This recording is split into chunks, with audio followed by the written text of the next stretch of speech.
Hey guys, welcome to Stacking the Shelves for the week of, well, it's actually multiple weeks, but we'll say the week of September 21st. I'm going to lean forward here and pull this down because, sorry, I'm getting really bad glare from the sun's like hitting the window behind the camera.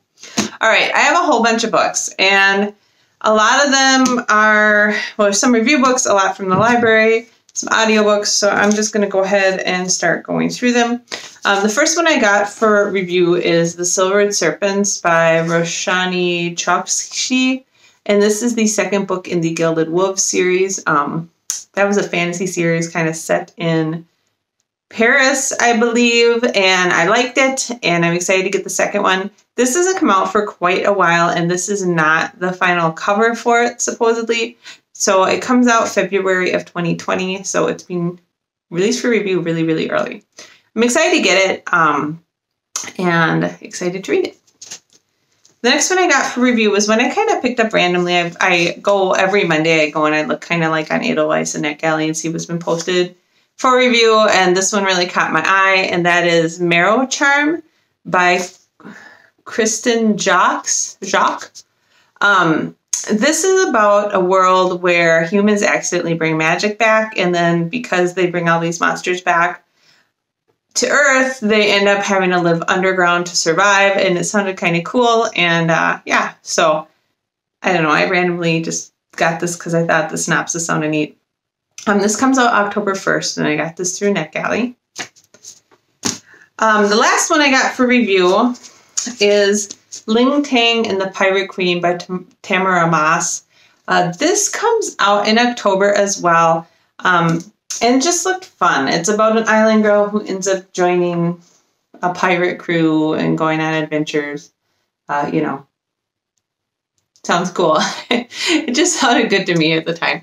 So I got that to review through Amazon Vine. I did get 2 audiobooks. I am completely caught up on audiobooks, and so I've been a little bit, like, every time I finish one, I don't have one to read, so I went ahead and I got a couple, and one of them I finished already. So the first one I got and already finished was The Watchmaker's Daughter by C.J. Archer. This is book 1 in the Glass and Steel series. This is another, like, Victorian historical fantasy / steampunk series. It's about a watchmaker's daughter who's left destitute by the death of her father and the betrayal of her fiancé. But she gets involved with an American man who is trying, well, she's not sure. He is trying to hunt down a specific watchmaker, and since her father was a watchmaker, and she's very good at repairing watches, she's helping him do that. But she ends up finding out she has some strange magical powers around watches, and that the American that she's working with isn't quite what he seems.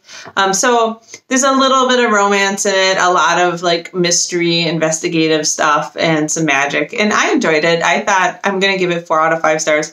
I thought it was very engaging. The dialogue's very witty, and I liked the magic in the world and everything.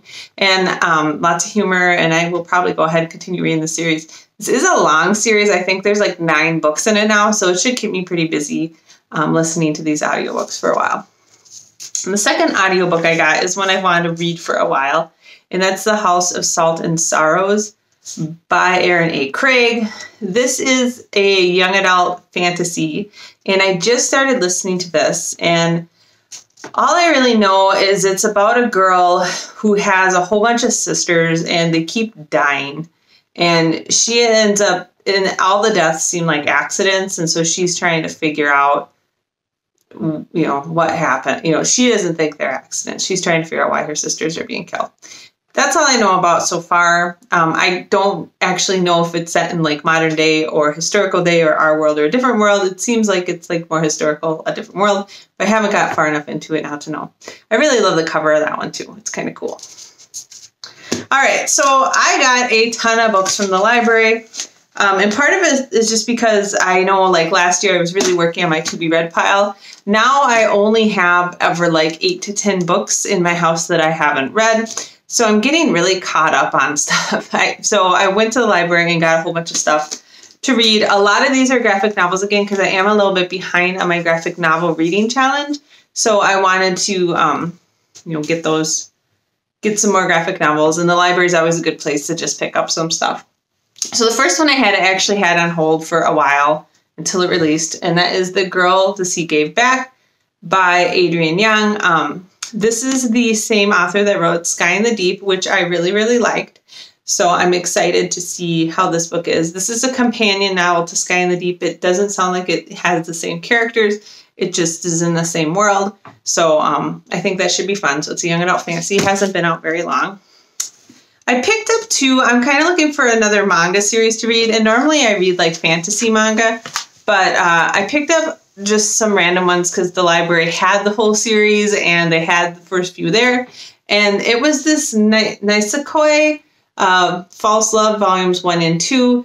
And this sounds more like it's supposed to be a humorous, romantic manga thingy. I don't know. Not maybe like more shoujo. I don't read a lot of that. I usually stick with fantasy and I end up reading a lot of shoujin. But I don't know. We'll see. I mean, it's free, right? I can be part of the first one. If I don't like it, I can stop and just take them back to the library. So I did get those two. I am going to try to do a little more searching. We have a very good extensive like library system here where I live, and they do carry a lot of really good books. So I just need to look. Like the library I go to is a smaller branch in the overall library. So I just need to figure out what series they have, and then I can request them and get them sent to the library. All right, the other graphic novel I got from the library was Bloom by Kevin Panetta and Savannah Ganuche.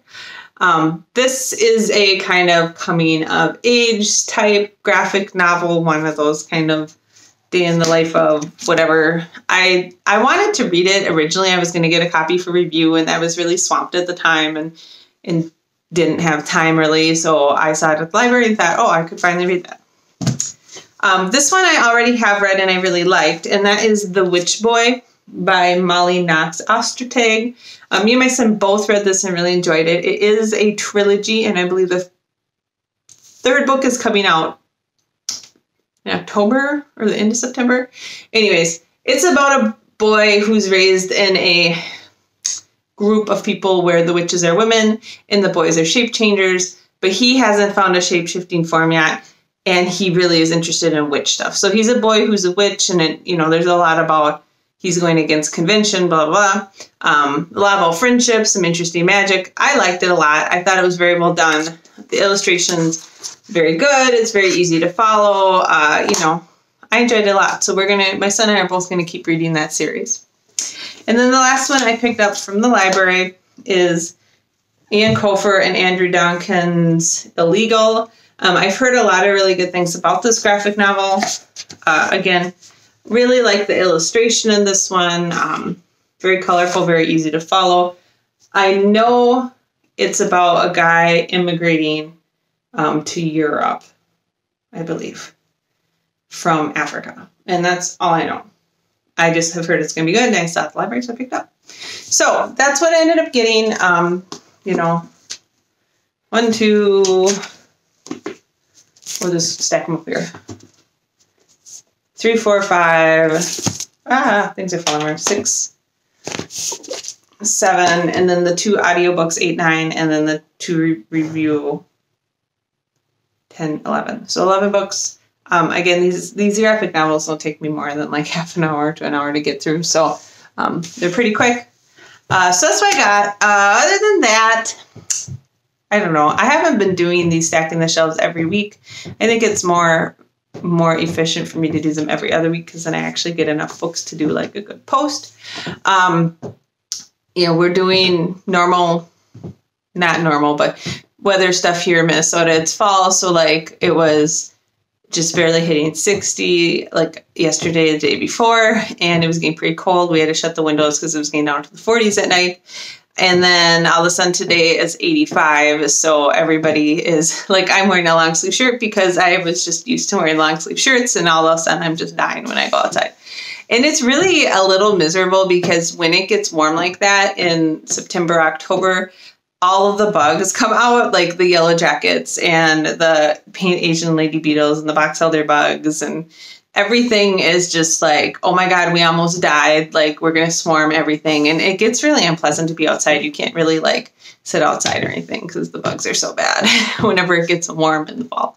So we're looking forward to being a little cooler. It looks like it's going to be warm like this for a couple days, and then it's going to go back down into the 60s. So we've been just having a ton of rain and a lot of bad thunderstorms. We had a tree go down like last week, and it's just been lots of stormy weather. My son has survived his second week of school, and he seems to be doing well, and he's liking it. He's got a lot more hands-on classes this year, so he's got industrial tech in like the family class where you learn how to cook, and then this pre-engineering class where they're doing a lot of robotics work, and then what is his last really hands-on one? Well, he's in an advanced science class where they're going to be doing a lot of like hands-on labs and stuff. So he's really excited about that, I think. And hockey started last week, so they're doing their pre-skates, and they have some more coming up where they do pre-skates in front of all the coaches, and then they do tryouts for a few weeks, and then finally mid-October they'll get assigned to teams. So it's quite an ordeal. All right, well, this was a longer video, but I hope you guys have had a great couple weeks of reading and that you have a great week coming up and got some great books. I will talk to you in a week or two. Bye. Talk to you later.